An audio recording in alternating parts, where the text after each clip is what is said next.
Check, 1, 2. Please share the live, y'all.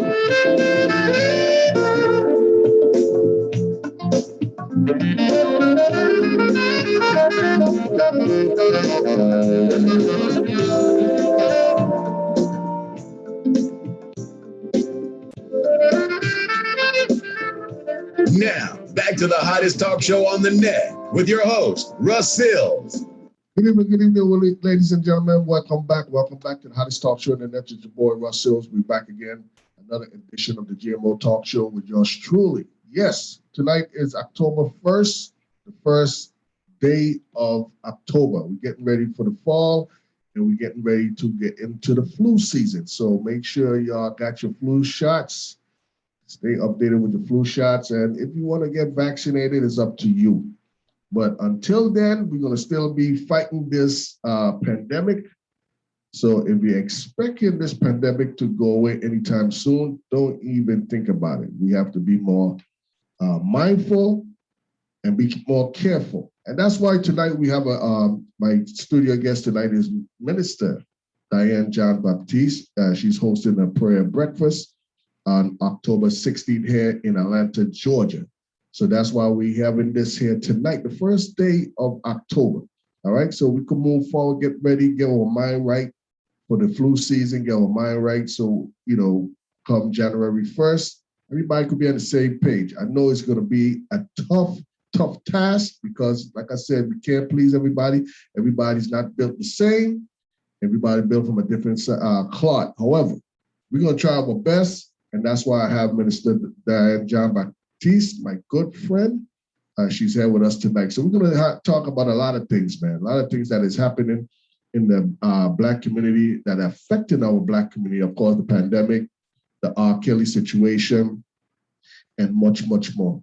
All right. So make sure y'all tell a friend, tell a friend. I'm calling all my AKAs. All my AKAs, come on out, support the thing, support your girl, Diahnn John-Baptiste. She's here on the JMO Talk Show with yours truly tonight. All right, shout out to everybody on Facebook Live. I see y'all, man. Shout out to Lisa Lee, all the way from the NYC. I'm Miss Claxton. Thank you for tuning in. Stacy Rose, thank you for tuning in. Appreciate you, man. Bam Scarborough, thank you for tuning in. Keep Carwood, thank you for tuning in. My classmate Jason Forbes and Kelson Jordan. Big up yourself. Thank you all for tuning in. Appreciate y'all, man. Make sure y'all share the live, okay?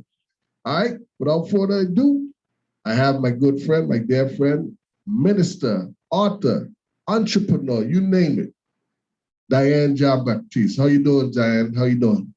I am doing well, Russell. Thank you so much for having me on this evening. No and problem, good evening man. to everyone. No problem. I appreciate you, man. I mean, right now, if it's not between you or EFAT, y'all are my, I guess, my number one virtual guest host, you name it, on the JMO Talk Show. Y'all always support me. So I appreciate you for taking time out of your busy schedule. So what's been going on? I see you was in Europe. I mean, how was that trip? I mean, tell us what the experience this time. I know you've been to Europe before, but tell us about this experience this time. Yes, I was just tired. And, I try to practice what I preach. One of the things I tell my clients is you have to find what makes you happy and do it. And traveling is something that I really love doing. But I am also, I'm not afraid of taking a risk. And this is a time, it's hard to travel right now in the midst of COVID-19 regulations that are now placed on the traveling industry, and rightfully so. And so, with that in mind, I know it was a risk to take the trip, but I'm also strategic, and I can tell with the things that I have, I'm working on and have coming up, this was like the best time to steal away. And that's what I call it. So I stole away, I planned the trip. By God's grace, like everything was perfect, the pricing and all that. Yeah. So the best part of that trip, honestly, and I believe it was the Lord's plan to begin with, when I wanted to go away, I have this fascination with the cosmos and stuff like that. So I love to watch the Northern Lights. Do you know what that is? No, I've never heard of it.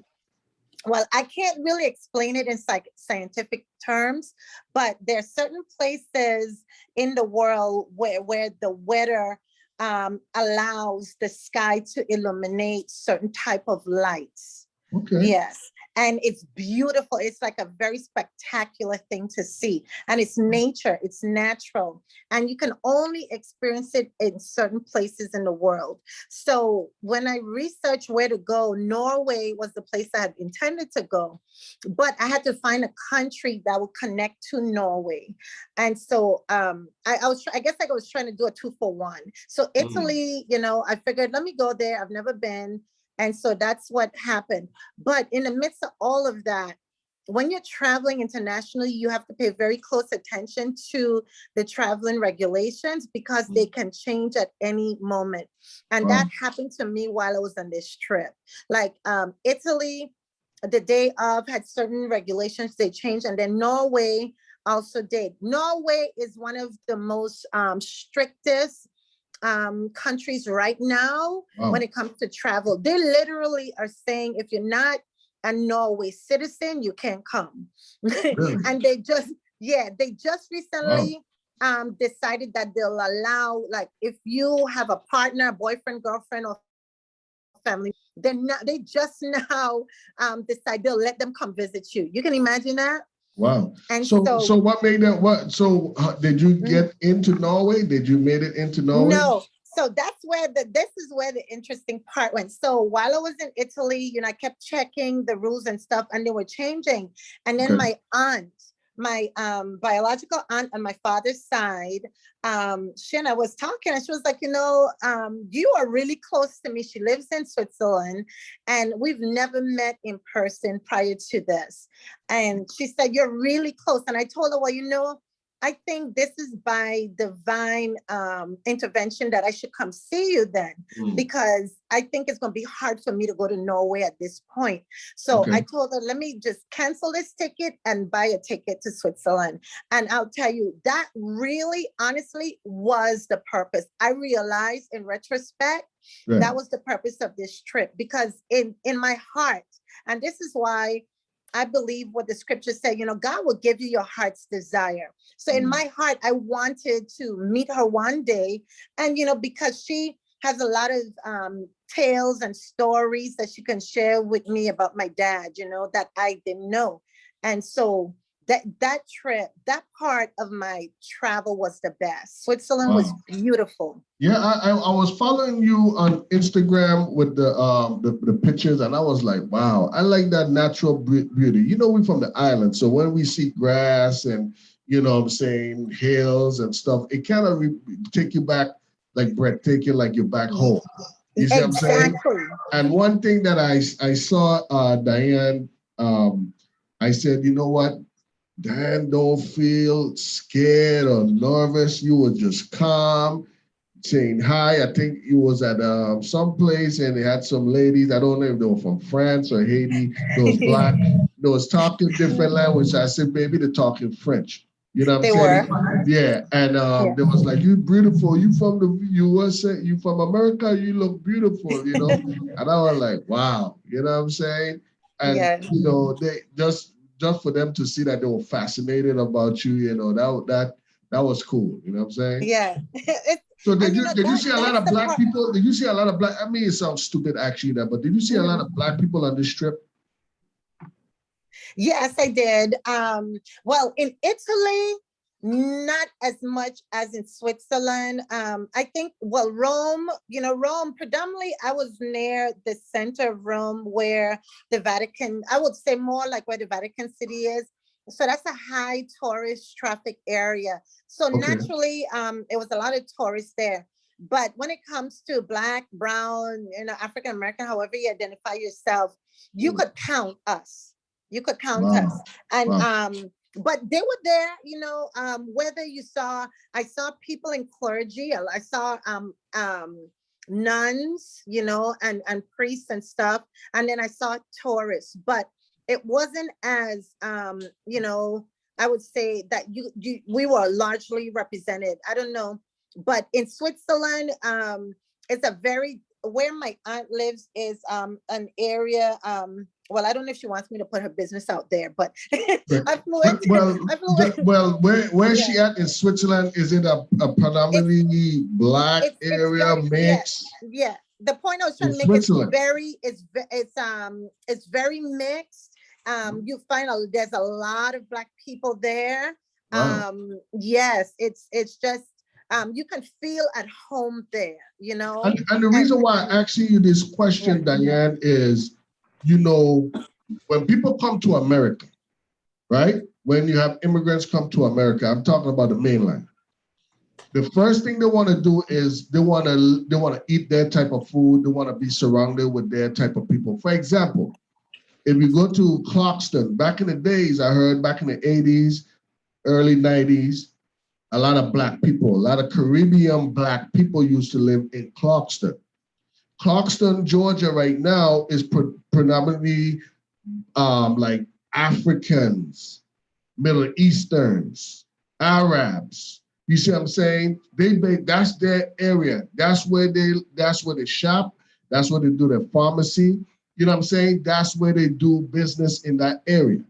So me asking you, do you see a lot of black people in Switzerland?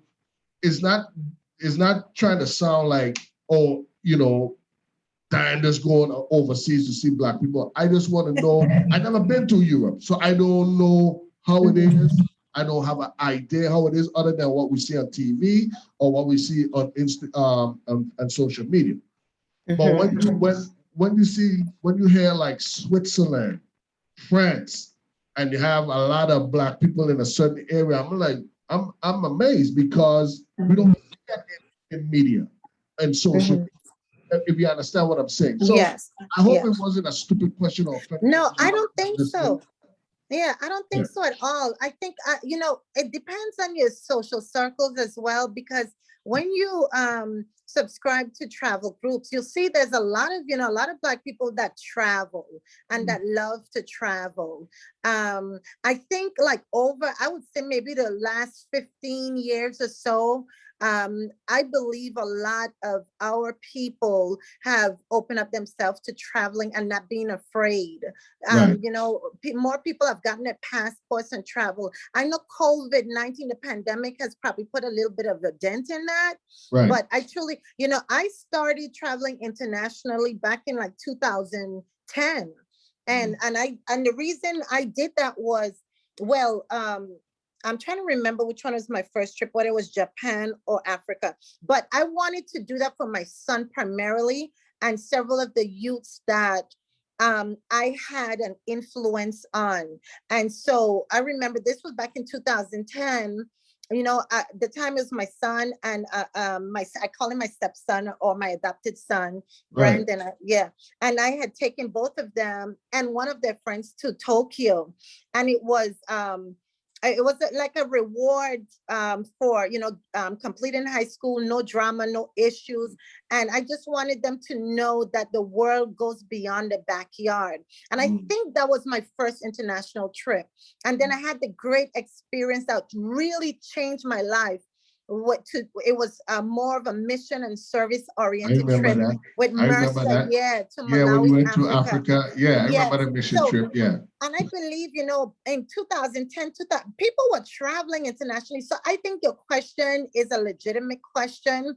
And anybody, I think wherever we go and we travel or we journey, we look for what's familiar. You know what I'm saying? And so Right. you do want to look and see, because you'll be walking around and you see a brother or sister, you be like, and Yeah. they respond the same way. It doesn't even matter that we don't speak the same language. They're just happy to see a Black Yes, person. Yeah, yes, I mean, I'll be yes. real. I'll be 100%.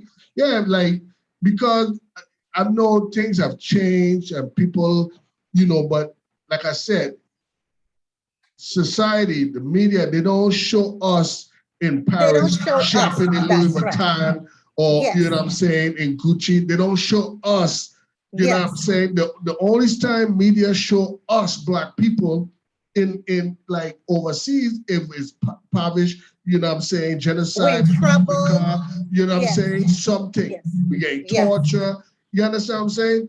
They're not Yes. seeing Black people living life in Spain Yes. or Barcelona and stuff. And we Yes. need more of that. We need You know more what? of that.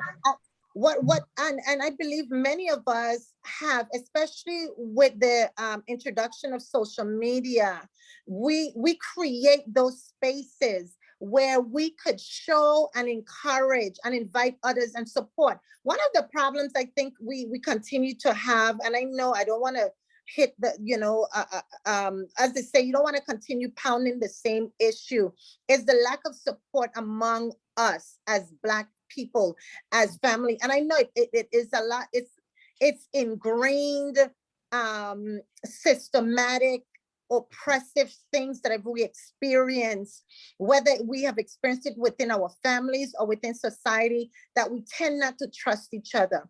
But when we do have opportunities, I think that's why it's important for us to teach one, share, as you say, reach one, teach one, share and open. When I and I remember when I was doing those trips back in the day, I didn't pay for no grown adults. I was willing to pay for a youth. And that's what I did. You know what I'm saying? Pay for a youth to accompany me on a trip. So my thing is, I'm trying to remember Kevin on Stage. He's a comedian, Kevin on Stage. He started like an online streaming platform.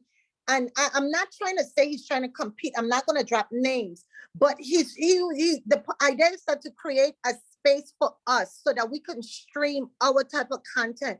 And I think it's important that we continue building those spaces and sharing with each other. And when people share, share and be happy and figure and be motivated and encouraged instead of being jealous or Yeah. envious, you know. Yes. So yeah, I Yes. think there's more to it, but Yeah.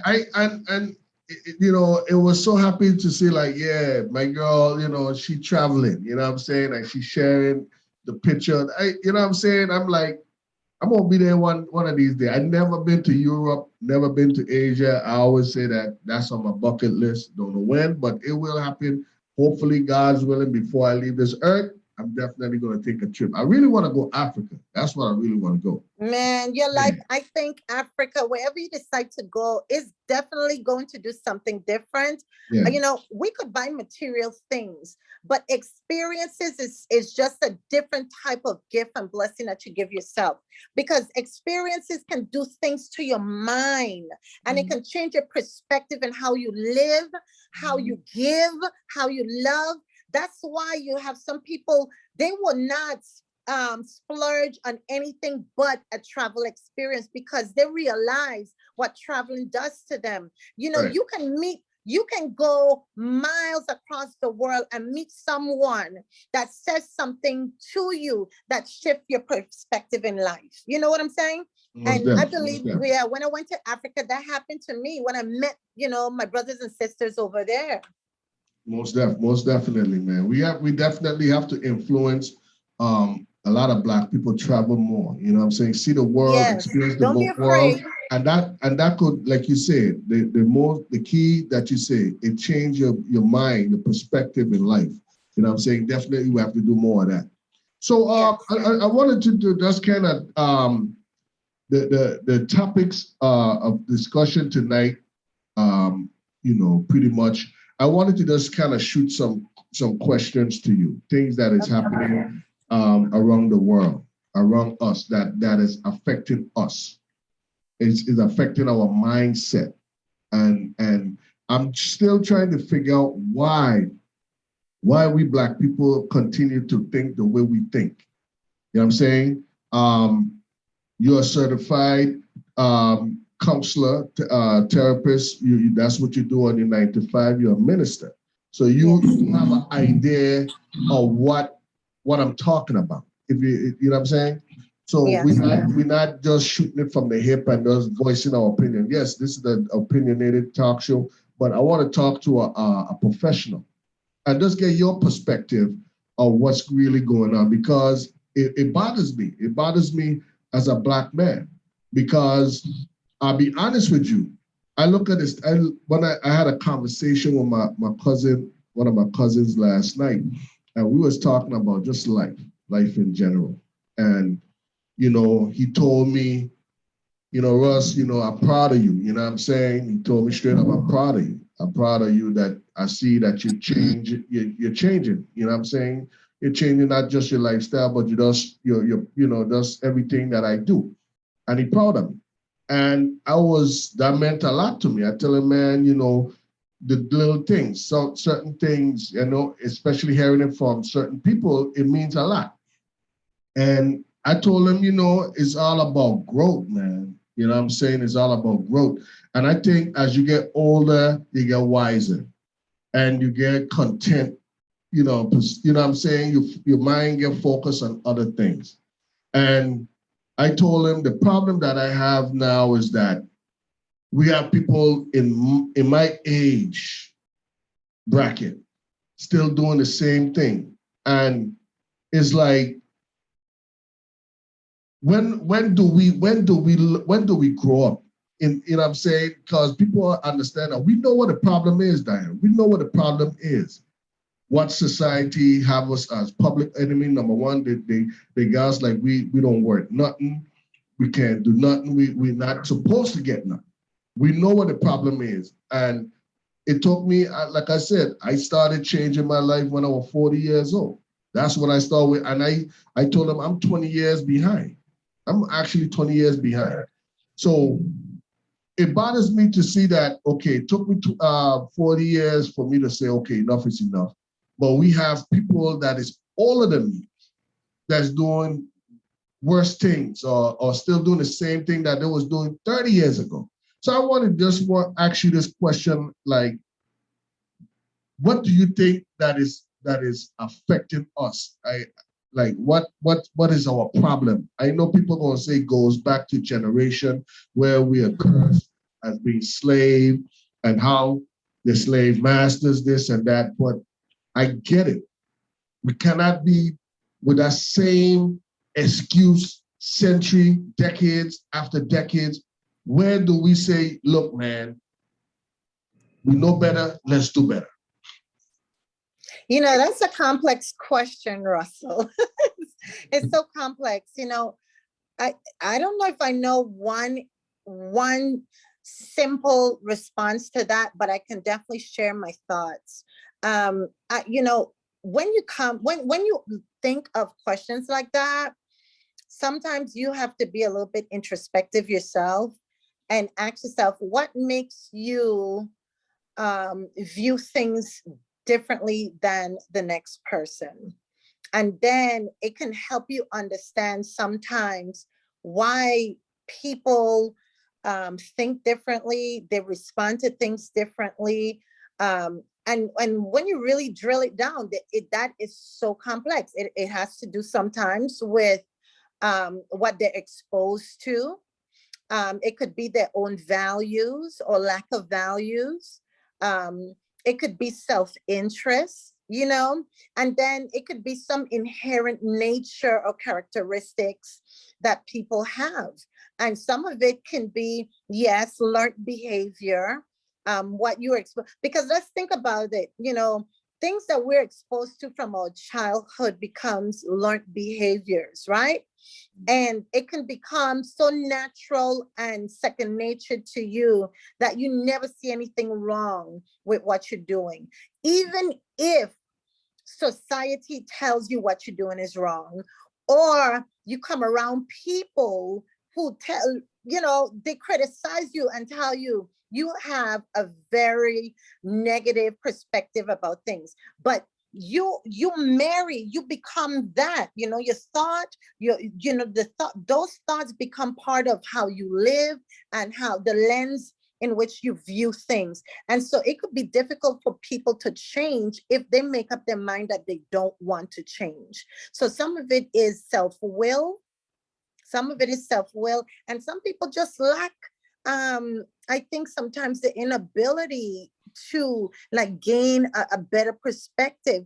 But I think that latter excuse won't hold a lot of weight because we live in an information-driven society.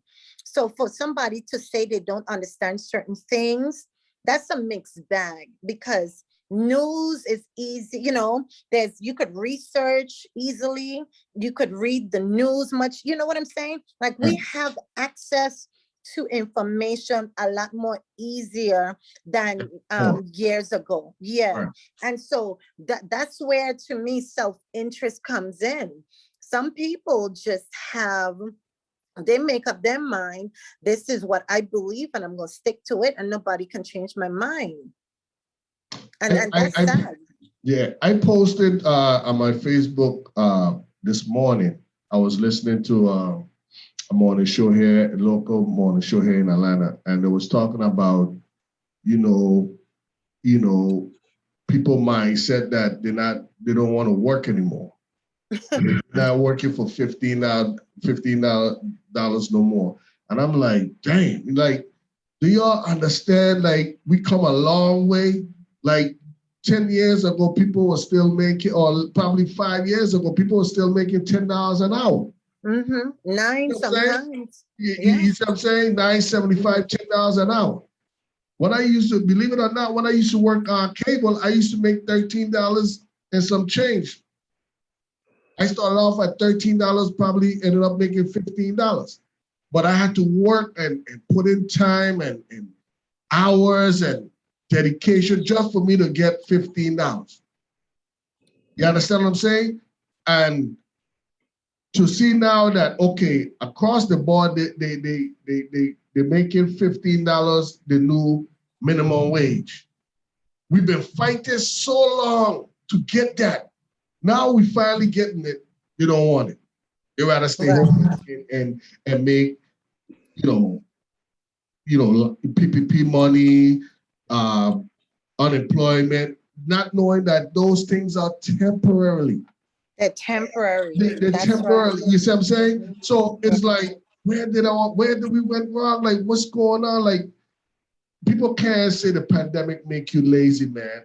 A friend of mine just said, nah, they've been lazy before. Now the pandemic just exposing them. And I say, you know what? That's it. You know what I'm saying? But my question to you, Diahnn, is, and like I said, it's complex questions, but I'm gonna still shoot it to you. Yes. What again? Where did we went wrong? Like, did you think that our stress of us, like, fear of, if I go out there, I might catch COVID, I might die. Now we're seeing people that we grew up with dying. Do you think that's the reason why we're being lazy, or that's just in us, period? That been in us, period. Well, before I answer that question, I want to share something. I Okay. remember early on last year when the conversations about the stimulus checks were going out, because I like to read different things. I like, Right. I think, I just like to expand my knowledge just by reading certain things. And I remember reading economists. You're always going to have the left and the right, different perspective on things. But I Right. remember reading there were economists who opposed the stimulus packages. And last year, they were saying exactly what we're experiencing right now. They predicted and projected that it would hurt. It would hurt Americans more giving away all this free money. And the very same things that we're seeing happening right now, where there are a lot of vacant positions. Businesses are stressed out because they don't have enough manpower. People don't want, you go to the banks, the bank lines are long. There's only one teller on duty. You're seeing all this crazy stuff. And the economists were predicting this. And to be honest, I didn't really side with them. I wanted some of that free stimulus check because I'm a hardworking woman. I don't get much free money out here, You said, And hey, so, take it while we I was can. like, I want mine. So, if the government giving out something, let me get that. And but I remember, honestly, this is what they were predicting, and it's so said, so done. So I just want to put that out there. And so the reason why they predicted that is because they're looking at human nature and what we do. You give so much. Let me put it this way. When people don't work for certain things, it goes unappreciated. When you have a tendency of when you spoil, think about that. When you spoil certain people, this isn't everybody, but when you spoil and you give and there's no accountability or expectation, what would make you think that that person will not want more? If you're giving, no matter how much you give. I don't want to work no more, man. Yeah, don't you I don't think? want to work. Come on, and it's free. That all they have to do is sign their name. And the sad thing about it, Diahnn, people will say,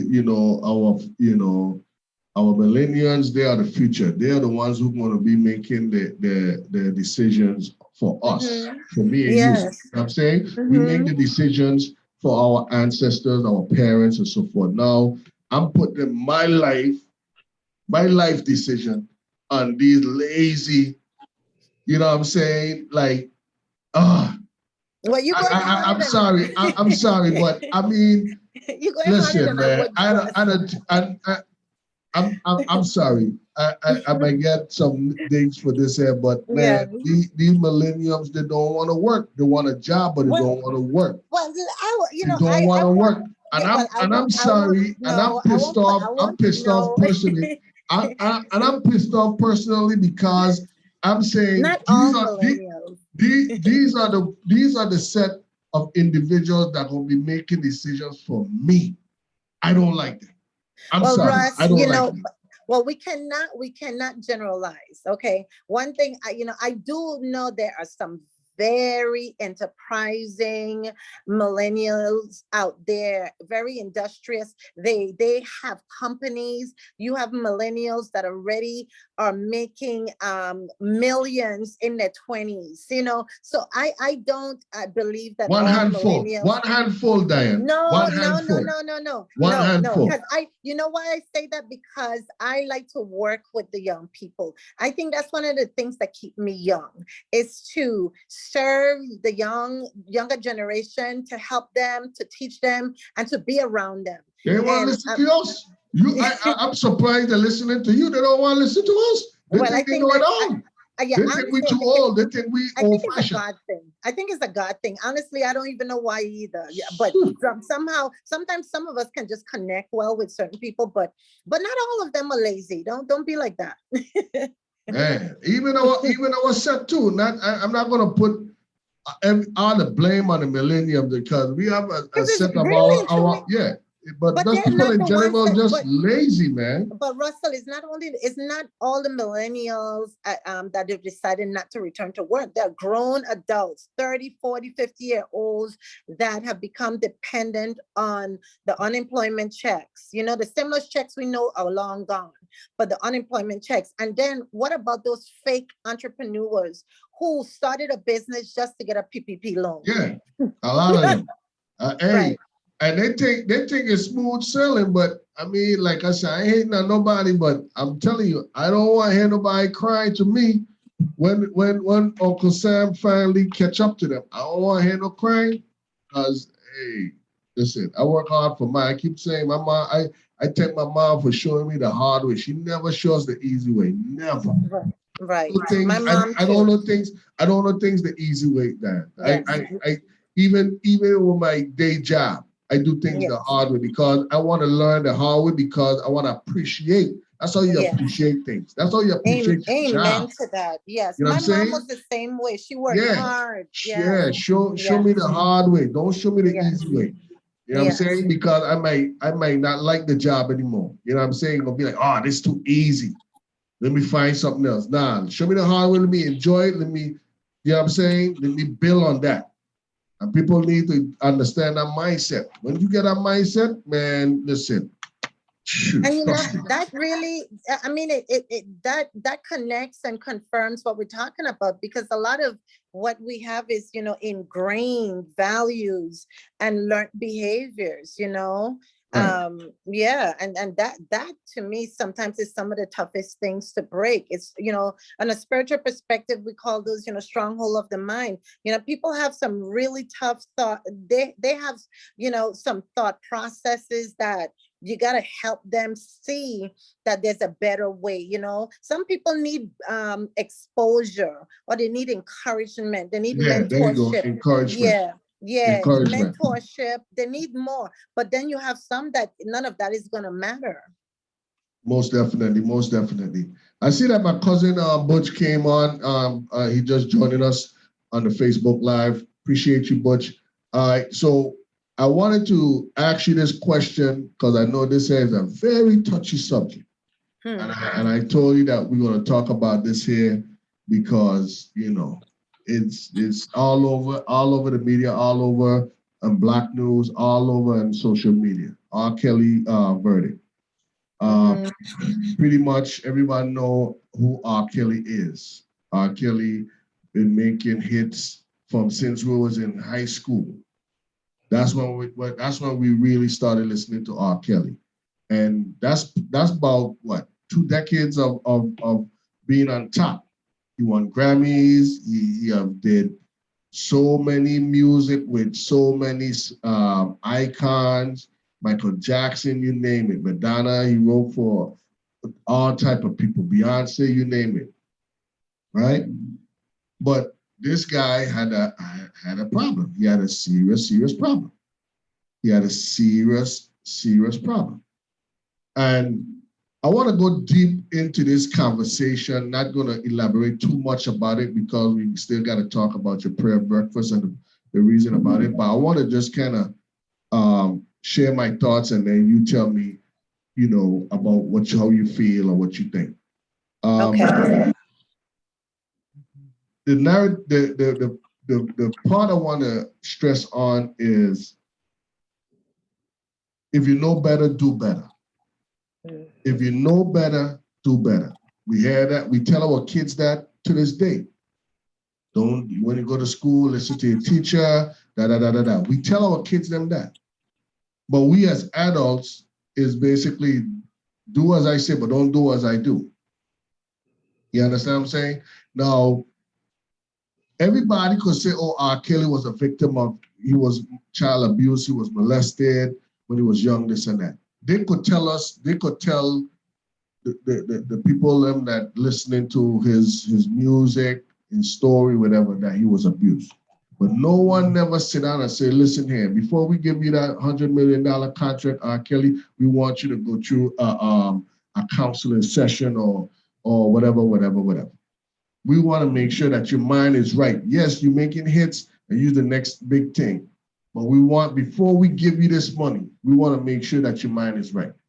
And what I'm saying, the reason why I say that is, not only did R. Kelly know better, he should have do better. I'm looking more deeper, the people that was around him. I'm talking about his attorneys, his assistants, his boys, the people in the music industry, the people that know about this situation, because trust me, everybody who know or had ties with R. Kelly know what he was doing. Come on. So yes, he's a bad person. What he did was wrong. I'm not gonna say however nothing. I ain't giving him no break. Wrong is wrong. And even with me, if I had a dark side, Diahnn, I expect you to stop talking to me. I'm being real. If I had a dark side like that, because that's how I am. If I know somebody have a dark side, I'm not gonna judge you, but I gonna stay away from you. I don't want to have nothing to do with you. I'm gonna pray that you find, seek help, whatever, but I can't associate myself with you. So if that was me, and you find out that, I expect you to stop talking to me, even if you say, you know what, Russ, with my business, this I can't, I will respect that. That didn't happen with R. Kelly. They continue feeding this guy, feeding him, knowing that he was abusing women. They know. So what I'm saying is, if you know better, do better. And if this man gonna go to jail, it looking like he's never gonna see the daylight again, because he got other charges from other places pending. The people that know about it should be getting charged too. That's just my opinion. That's my opinion. What's your take about that? Like, what you think about this whole, or what's your comment? Because I know we could go on and on. What's your comment about this situation? Well, first I want to say that I totally agree that he needs to be penalized and he does need to pay the price. Whatever the court system decide. I mean, if it was my child, I definitely would want to see him put away, get treatment, but put away. Okay. But the parents need to be charged too. That's what I'm saying. Everybody that know he was doing that, because even the parents them need to be charged as well. Nobody should be suing or making no money off of R. Kelly. What I'm saying, suing, like, you know, people gonna be coming out with books, people gonna be trying to sue his estate. If you know, if they found out that you know about it, or even had an idea, or even say, well, you should be charged, or you shouldn't have to get nothing, you know what I'm saying, from this situation. Nothing. Let me give you a perspective of something I learned today. So I just, there's a new stream, there's a new opportunity that's been presented to me, and I was in a meeting today.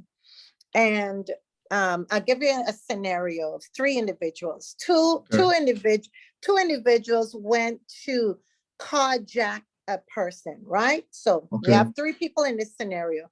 So two individuals went to carjack this person. The person was armed. The person fired the gun and killed one of the carjackers. Okay? Yeah. All right. So the victim ended up killing one of the carjackers. The other carjacker survived, was not hurt, but that carjacker is going to be charged with murder. I don't see nothing wrong with that. Okay, so that's my point that I'm trying to make. You hold people accountable for aiding and abetting. People that have some part to play in it. See, remember, he didn't shoot the gun, but he was part of the issue in the first place. So now he now is going to be charged with murder. See, people don't think along those lines.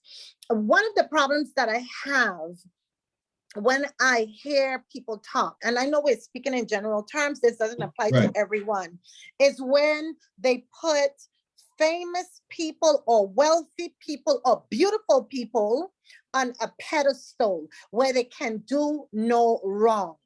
Okay?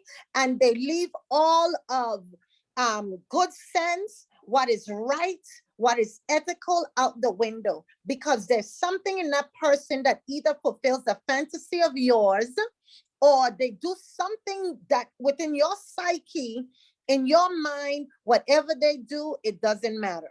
Okay? And it just doesn't make any sense. And people will justify his behavior because he is an incredibly talented person. But you have to understand the things that he did was evil. They were wicked. They were wrong. They were illegal. They were heinous and hideous. You think of anything that is dark and nasty and evil, and it comes, I mean, when you, and I didn't listen to much of the testimonies, but the little bit I heard, some of the things that he did with these young women were nasty. It was nasty. They were hideous, hideous. So, okay, so I just wanted to put that out there. Here's my point also. Going on 8 years ago when I entered this field, I mean, I've been doing this work much longer, but as a professional license, you know, blah, blah, blah. So one of my very first clients was, I guess, quote unquote, a rehabilitated pedophile. I was not prepared for that experience. And so when you come into this field, we are supposed to be as non-biased as possible. But remember, we're humans. And so when I read this individual's case file and realized the years and the number of victims this individual had, I had to put that aside and attend to the reason why that individual was in therapy. Wow. But the point I'm trying to make is that individual was in therapy for years and highly medicated, monitored to get this person at a level of rehabilitation where they can be back in society. That takes a lot of work and it takes a lot of effort. So when you say know better, do better, I question if certain people are capable to even do better. Because think about someone that's an addict. I don't know if you've ever had any friends or family members who were addicted to drugs, and the drugs took over their life, and they were addicts. And so it's easy for us to say, well, you know, he or she was raised in a good family. Everybody in the family is doing well. He's the only one. Man, he should know better because he had good examples or she had good examples. How many of those stories do you know? A lot. Like that. You see what I'm saying? Right. So the point and I'm not trying to be, I'm not trying to say I support R. Kelly in any way, but I do want to say that in some situations, the know better, do better is a very tough ideology to place. What you do is now you hold other people a lot more accountable because they are aiding and abetting in a behavior that you see somebody that is sick, because, you know, that's a sickness. That is somebody who is mentally depraved. You got to separate his talent and his gift from the health of his soul. And that's the problem. people don't realize a person can be as talented as gifted, but their soul, their mind is toxic, it is sick, it is depraved. And so they're functioning in society, but they're sick, and it isn't until the sickness consumes their talent, now we have a problem. Now we have a problem. Two decades after that, Right. they should have. Now we have a problem. They should have known that this man was a problem when he went and married Aaliyah. You see what I'm saying? He went and married Aaliyah when she was like 14, 15 years old. She was younger than that. She was younger than he thought. He was afraid that she would become pregnant, or they thought that she was pregnant. So he went and forged a marriage, her age, an ID, so they can get married. So he was trying to cover up his tracks. My point is that when you have somebody that is sick and depraved, and you are aware of it, don't make excuses because that person is gifted, talented, or beautiful. You are just as guilty or as wrong as that person. You may not be the one holding the gun, but might as well you're holding the gun. And that's why I gave you the example of that situation. And so we were talking about this in a meeting, that the one youth who was carjacking now is going to be held accountable for murder. And he didn't shoot. He did not have the gun in his hand. And so I think that should apply to some of the family members that pretty much traded their daughters for money and success. That should be, I think, those promoters and managers and bodyguards that saw what was going on and turned a blind eye. Yes. So that's why, I hope what I'm saying makes sense, Russell. It do. Yeah. My cousin Bud said his money and fame normalized his sickness to those who benefited from him. Bingo. That's Exactly. it right there. Yes. That's it Yes. right there. People, let me tell you, it's so sickening sometimes that, you see how people support sickness as long as you look good or you sound good. It makes, but when that sickness encroaches on them, then it's a problem. It's just weird. And we got to come away from that. Stop making darkness acceptable. Stop doing that. Stop making our society acceptable. does that, man. Yes. I want to say our society, the black society, man. We always be, we can't. It's like, why can't we just say, you know what? Kelly, he messed up. He messed up. You know what I'm saying? Shame on you. You should know better. Hey, dog, if they put you in jail for the rest of your life, hey, you took that, you went that route, that's what you got to deal with. Whether or not he accepted, that's his reality now. Right, but that's what I'm saying. But we're not doing that. This is what we're saying. Well, the white race do it too. We have other white actors and Hollywood, they do that, this and that. I can't speak for them. I speak in for among us. But none of it is right. No, none of it is right. When I say I can't speak is that I'm not saying that is right over there. There's wrong. They got to deal with it. We talking about us. We trying to fix our society so we can have a seat at the table.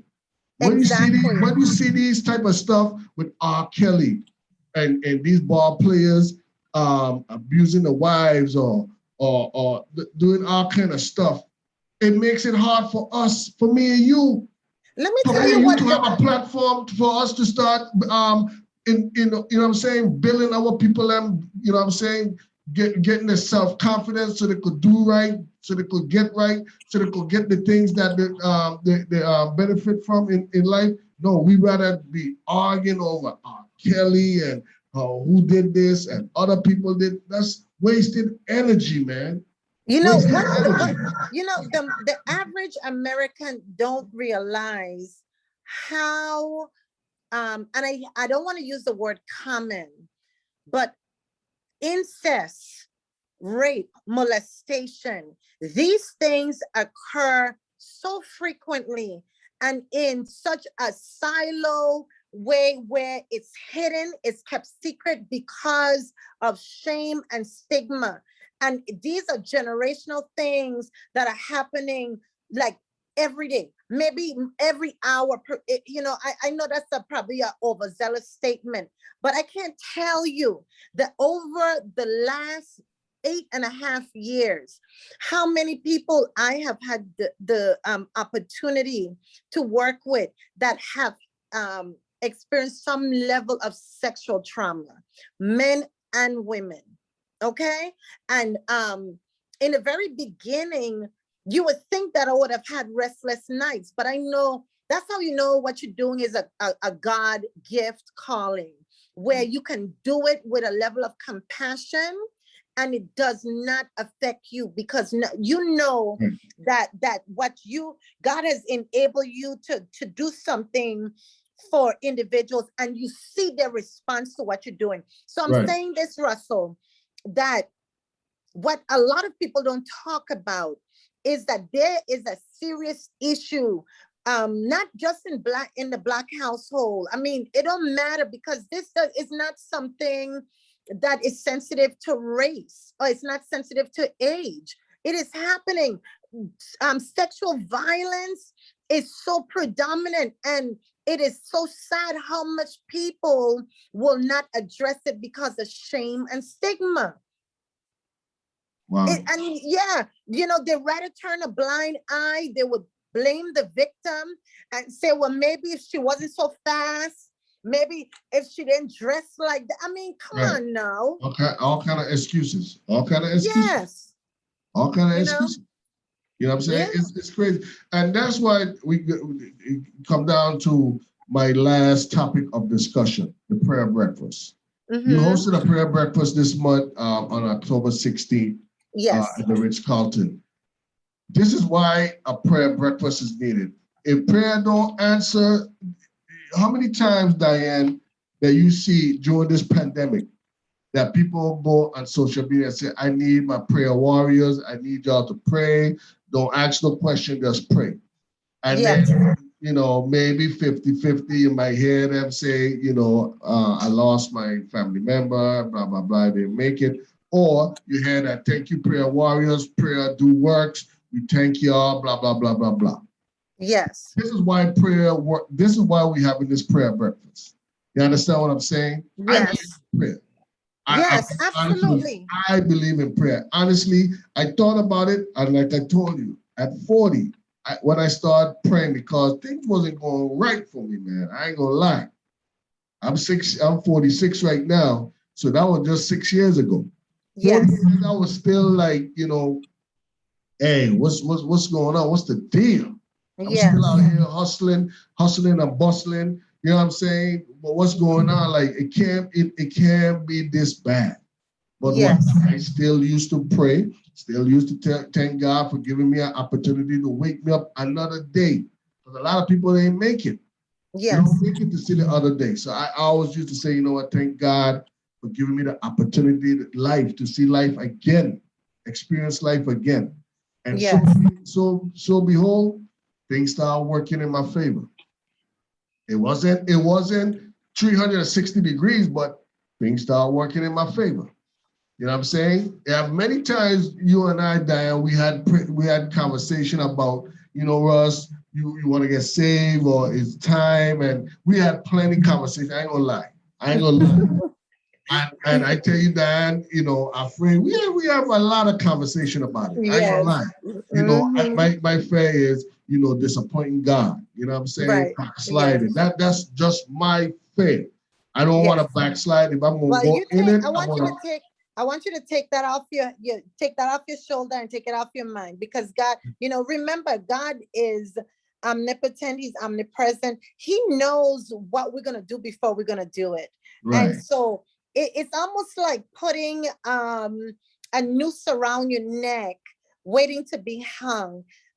If you put the type of pressure on yourself that you don't want to disappoint God by backsliding, well, what it is that you make the commitment that you're going to always try to be a healthy human being, that you're going to put God first, that you're going to spend time in prayer, you're going to confess your sins to him daily. Don't let people fool you with that. Oh, I don't need to confess my sins. Yes, we need to confess our sins daily.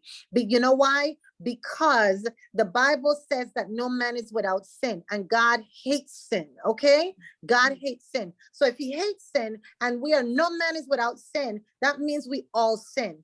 And so what you do, if God hates something, you work towards not doing that. But you don't put the pressure on yourself that, oh, I don't want to backslide. Let me tell you something. None of us can ever be the perfect human being, the perfect believer. Okay. But what you do is you commit to yourself in your heart and mind that you're going to make better decisions. Right. You're going to just make better decisions. And the Holy Spirit, that's the Lord's Spirit that dwells in us. He is the one that convicts us. He is the one that you will hear that voice or that thought that says, man, Russ, you know, you shouldn't have done that. You should apologize. Russ, you got to come up higher. You got to do better. That's the job of the Holy Spirit. But the problem is many of us ignore him. We ignore the push and the prodding. We only listen to him when we're in trouble. I'll be honest with you. We ignore him when he say, okay, I give you this and now let me see what you're gonna do. And then I'm doing this, and then we forget about God. I promise you, I'm gonna do it right. I'm gonna do this, do that. The minute you say, all right, let me try a little sprinkle on you. And then you start seeing like things walking in like, I'm back again, I'm back, yo. What up? At that point, and then forget God. Forgetting about what God you promised don't God forget you him. do. That's right. And then when things happen, it's like, man, the devil is the devil. Is the devil. Let me tell you, the most famous being, okay, because he's a spirit. The most famous being in existence is the devil, because he's blamed for everything. Yes, sir. His name is called more than you call Jesus. His name is called more than you even call your sometimes your wife or your husband. See, a lot of times she's the devil. He's a damn devil. I can't stand him. I can't stand him. When it's our own self-will, because you see, you think about this, we would all be puppets if God controlled our self-will. Then we'll always do what he wants to do. But he's not that type of God. He allows us to have the freedom to make decisions. But yes, with freedoms and decisions, there's always consequences. And that's the part. So, as I saw a minister say, and I'm bold enough, I speak boldly. People sometimes hate me. They don't even know if they want to love me or they hate me, but it's all right. Because I'd rather you hate me. For real, I'd rather you hate me for wanting you to be better, or for you for your soul to be healthy. You see what I'm saying? There's some people that love you and see you dying. Okay, I remember one time I was at work with my shirt turned backward and nobody told me the shirt was on backward. So I knew I was around people that didn't care about me because they saw the tag. I never tell you that the shirt was on backward. I didn't see it until I went to the bathroom. The whole day. Let me tell you something. But there's people like that. You see what I'm saying? They smile in your face. They're going to say they were minding the business that they see, but they were just minding the business. They weren't minding the business. The doggone well, no. They were talking about me. They were laughing, but it's all right. Because guess what? I could talk about it today. That's how you learn. A lot of us, experiences are supposed to make us teachers. But I'll tell you, Russell, I'll tell you this. You got to decide for yourself. I don't try to force feed anyone anything, but I will try to share with you and I will teach the gospel of Jesus Christ. I'm a living testimony because many people grew up with me when I was in the streets. Ain't nobody used to like a jam better than me. You know what I'm saying? Right. And just doing what I want to do. And listen, I am not judging you, but I'm judging me. My actions and decisions that I made in the past. And I in some ways, I always knew that I had a calling on my life. But there was a point where it became much more clear to me that God was calling me, and I was not trying to hear it. I was not trying to hear it. I was not, I'm serious. But you know how God, everybody's calling is different. Not everybody has a traumatic experience. So, but for me, God started dealing with my health. I you know, one year I had female problems. The next year I had a spinal injury. And, you know, I'm being very prophetic. You know, I knew that was the Lord. And I asked him, I said, you know, I know this is you. What do you want? And he told me, you're going to serve me. He didn't ask. He said, you're going to serve me. And I said, Lord, I will. But I need you to show me how. And the rest is history. And when I suffered, and I'm telling you, the people that worked with me at Emory University can tell you, because they witnessed that transition. For 3 months, I suffered. I walked bent over. I couldn't even walk upright. I had a spinal injury. Not even the doctors at Emory could explain what happened to my spine. Okay? And all these, we were doing medications. We did steroid shots. We did acupuncture. We did everything, Russell. Right. But I'll tell you, God made it where I had to go get that surgery. And then he spoke to me and I answered his call. And in less than, I would probably say, a month's time, I was back on my foot. I was back on my feet. I almost like if what happened was a dream. You know, and that's how I see God. You know, I see the Lord move. I like to say I am alive because of the Lord. I am blessed because of the Lord. What you see is by his design, is by his grace, is by his love. It's not necessarily what Diahnn does. But yes, I do work hard, right? I do make sacrifices, and I do believe in God's word, you know. And so this prayer breakfast is a clarion call. You'll hear a lot of ministers saying revival. This is a time of revival. This is revival. God is doing, he's calling us to gather people. And this is what revival looks like. Last year, he told me to gather the intercessors to pray. And I did exactly what he did. And I did it privately. I didn't publicize it. I gathered a handful. It turned out to be like 24 women. And I you know, gathered them. We met at the Ritz-Carlton, and it was amazing. And the testimonies, one person testified that she had a cancer diagnosis. And in the prayer, I said, the Lord said, you go to the doctor. And when she went back to the doctor didn't find the cancer. And that's the power of prayer and faith and the movement of the Holy Spirit. And so I am believing. You see, people run from the hard stuff. I run to it. I want the sick, I want the lame, I want the blind to come. And I want them to have a testimony that Jesus did it, that God did it. You know what I'm saying? You know, this is why you hardly ever see me on lives begging for money. I don't fundraise. I don't fundraise. People who believe and see the fruits of my effort will freely give. They'll freely give. They'll freely attend. You see what I'm saying? That prayer breakfast is paid for. It's paid for, Russell, and that's God. God provided the means for it. If he gives you an assignment and he gives you a vision, he's going to give you the provision. The reason why it's not free is because the Lord said, hold people accountable. Anybody that have followed me over the years know I have done many free events. But for the $65 that they're going to pay, they're getting multiple gifts.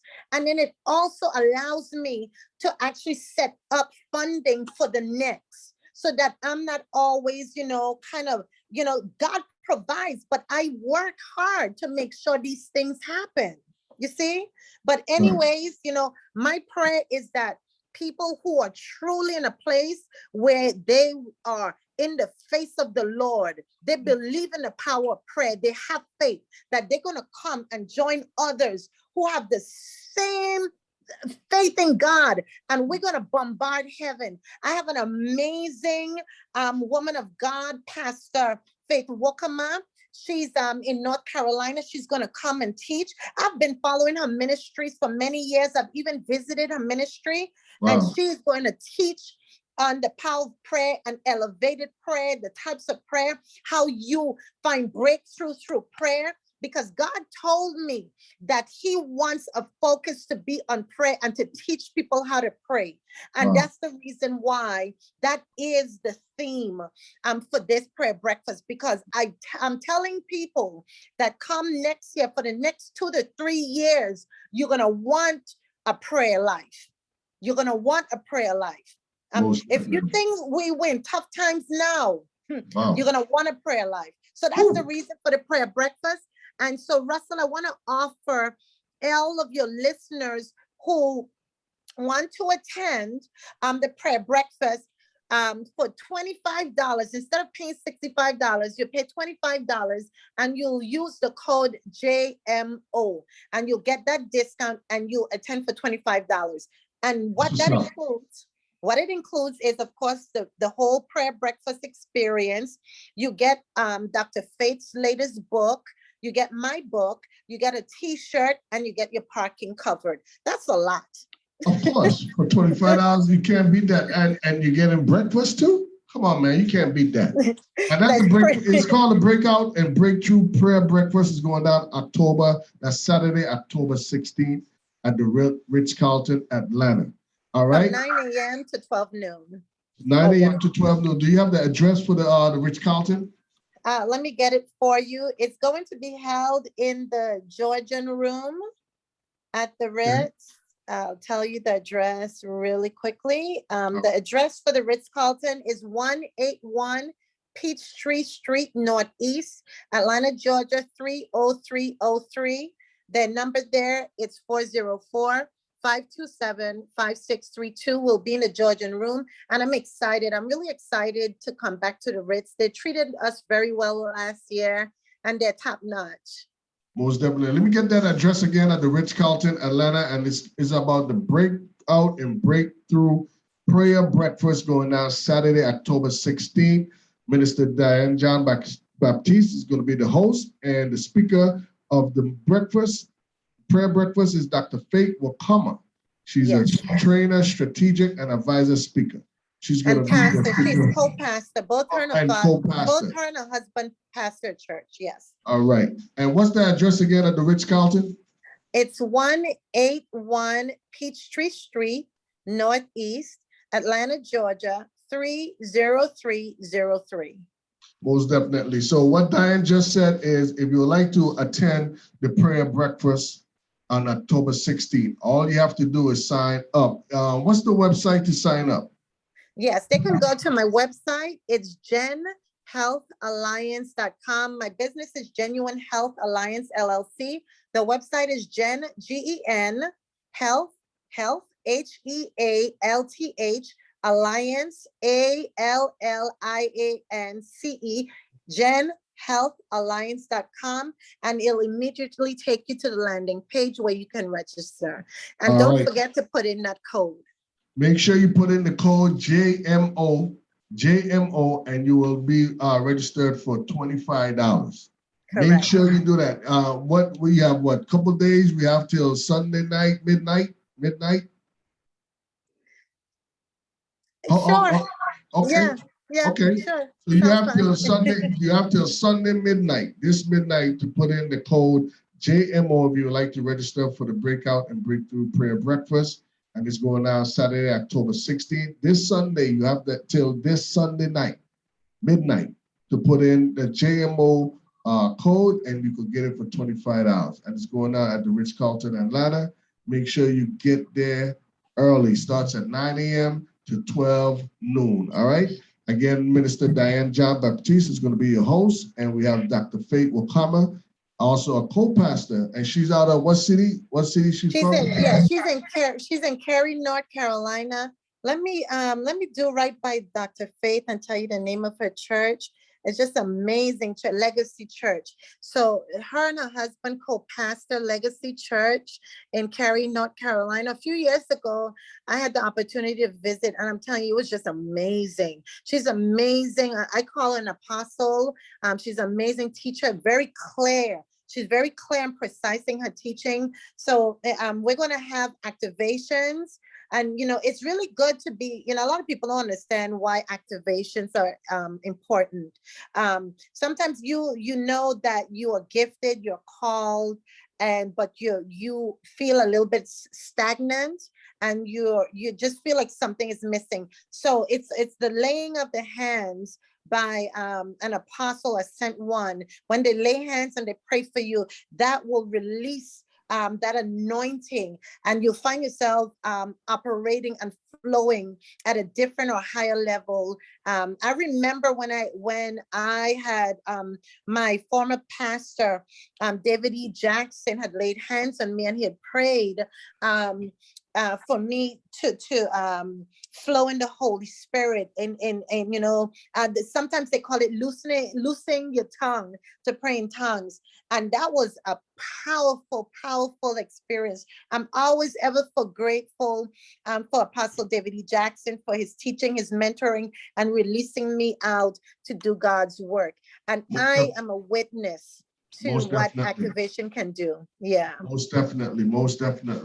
It's called the Breakout and Breakthrough Prayer Breakfast, going down Saturday, October 16th, 2021 at the Ritz-Carlton, Atlanta. Yes. All right. For more information, if you would like to go and get that ticket at $25 JMO, only till this Sunday night, okay? Yes. Go to www.genhealthalliance.com. That's genhealthalliance.com. Yes. All right. Make sure you put that code JMO to get that $25 pay. Okay.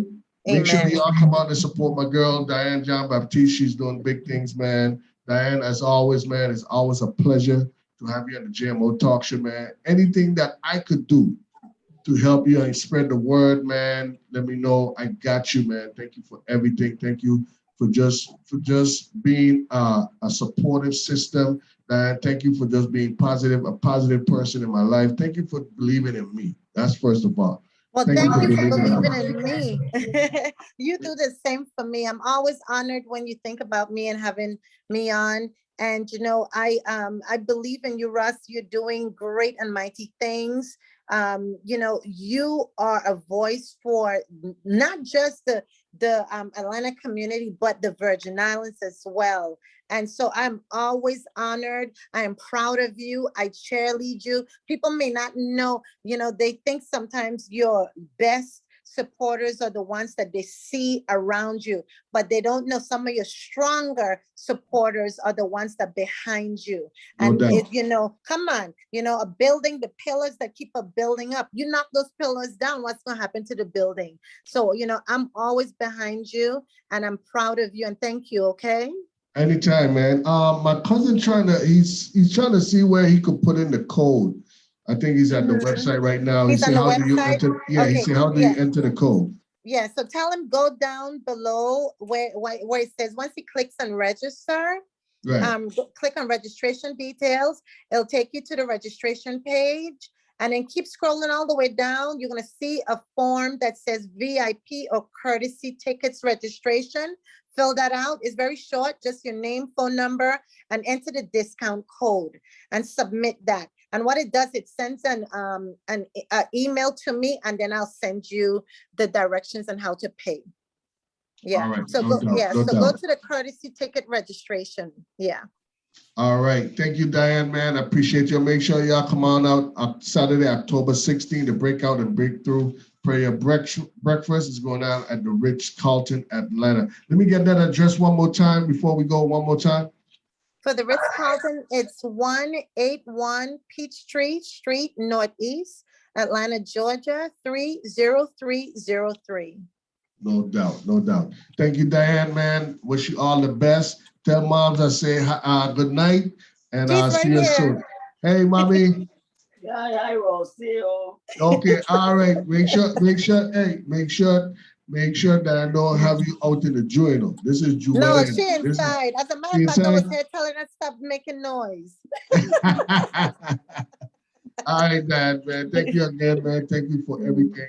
And make sure all my listeners, shout out to everybody on Facebook Live, man. Butch, I see you. Thank you for tuning in. Appreciate you for supporting Diahnn.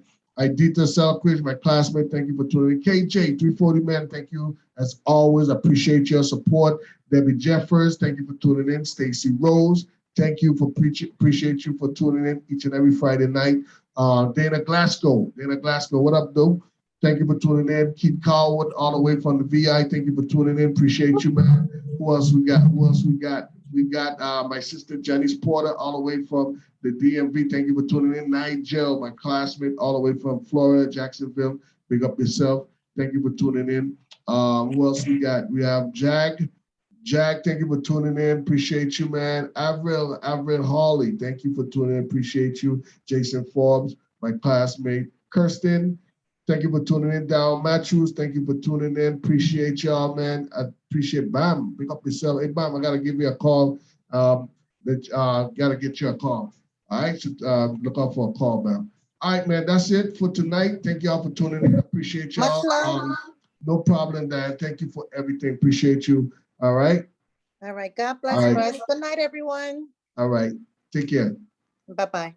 All right. So that was Diahnn John-Baptiste, Minister Diahnn John-Baptiste. She's hosting a prayer breakfast going on Saturday, October 16th. Make sure y'all in the place to be. Support my girl, man. She's doing big things, man. Don't forget, next week, Friday, I'm going to be having another virtual guest. And then on the 15th, October 15th, let me make sure that's the date. That's the correct date. October 15th. Come on, calendar. All right. October 15th. Yes, October 15th is Situationship with yours truly, Russ Sills, and hostess with the mostest, Elise Rose. We're going to be doing it again this Friday, October 16th. This month is Situationship. So make sure y'all tune in. Next week, I have a virtual guest. I just have to make sure confirm. Also, we got some other things popping, coming down to the ending of the year, man. We want to make sure end the JMO Talk Show with a bang. First of all, I want to thank each and one of y'all for tuning in each and every Friday night. Man, I appreciate y'all, man. Can't do it without y'all. All right. So let's keep this thing positive, man. We're going into 2022. 2021, so far, so good. We have lost a lot of dear friends, family. We just have to just keep your mask on, sanitize, keep your distance. If we're going to go out, just be careful. Be careful. Don't get me wrong. I go out, but I try to keep my distance. I try to, play it safe. I mean, sometimes it's unfortunately when you be too, you end up getting caught up. So just be mindful, be careful. This is the world we're living in right now, but just be careful. If you don't want to take the vaccine, that's how you're going to have to live. However, if you have the vaccine, you have the booster shots out there. If you want to take it, you don't want to take it, it's up to you. Flu season is here. The end of this month, flu season start. So of course we have, if you want to take the flu shots, I have to take the flu shot. I take the flu shot every year. You know what I'm saying? I understand people, they worry about putting all these stuff in your body. I mean, from small, we've been putting immunization shots. I mean, do you know what they were putting inside of you during them times? No, we don't know. You know what I'm saying? So let's stop making an excuse, do your diligence, do your research. But this is how the world is going to be. Yes, sometimes I feel like it's a money-making thing. They pump all of this money into scientific stuff. But unfortunately, I'm still here. They're offering me the booster shot. I probably might do a little research, but I'm going to take it. Anything to save my life, anything to keep me here, I'm going to do it. Flu shot, I have to take it. I'm in the medical field. But again, that's just me. Okay, I'm not enforcing anyone to take it. You do you. Just be careful out there. Just understand that this thing is serious out here. We're losing people every day. We're losing people that we know every day. All right? That's the world we live in right now. Just be careful. That's all I got to say. Be careful. You know what I'm saying? I still have some doubts about it, but hey, I'm in the medical field, and that's what we have to do. Some people in the medical field choose to not to take the vaccine and et cetera. That's on them. I'm not mad with them. I understand. I totally understand. I totally understand. And I don't think that it should be forced as well. I've seen now Emory, Wellstar, some other hospital here in Atlanta, Georgia, is forcing their employees to take the vaccine. If they don't take the vaccine at a certain time, they're gonna be out of a job. So I don't know how that's gonna pan out. I don't know how that's going to work, but it is what it is, man. I mean, you know, that's for a different discussion. But you know, right now this is serious. We're losing a lot of our dear friends, families, etc. to COVID. So please be careful. If you know you got COVID, don't go out, man. Do your quarantine for 14 days, 10 days, 14 days, whatever you have to do. Just quarantine. Don't be going out there acting rootless and think that you're above the law. You know, you're better than people, or you think that, you know, oh, they ain't gonna stop me or they can't do me nothing. Okay. All right. People are dying. That's all I gotta say. Just be careful. Be careful out there. That's it for tonight, man. Thank y'all for tuning in. Appreciate y'all, man. You know, life. We must cherish it. We must believe in it. We must be thankful. We must be grateful. But first, it starts within us, meaning that we have to start doing our diligence. And that is do the right thing. Do the right thing. Just do the right thing. If you know better, do better. That should be the slogan for 2022. If you know better, do better. Sometimes I know we fall short. I know sometimes with diabetic people, they're not supposed to eat a certain thing and they cheat, you know what I'm saying? Unfortunate, you know better, do better. Maybe we start being hard on ourselves. Maybe we, you know, things might kind of change around, turn around for us. Who knows? But we start slacking and keep making excuses, we're gonna still be in the same rut we're in from long time ago till now. We're getting older, man. We're getting older. That's all I gotta say. Love you all, man. As always, man. Y'all take it easy. Have a great weekend. Be safe. Love you all as always. Peace and hair grease. One love.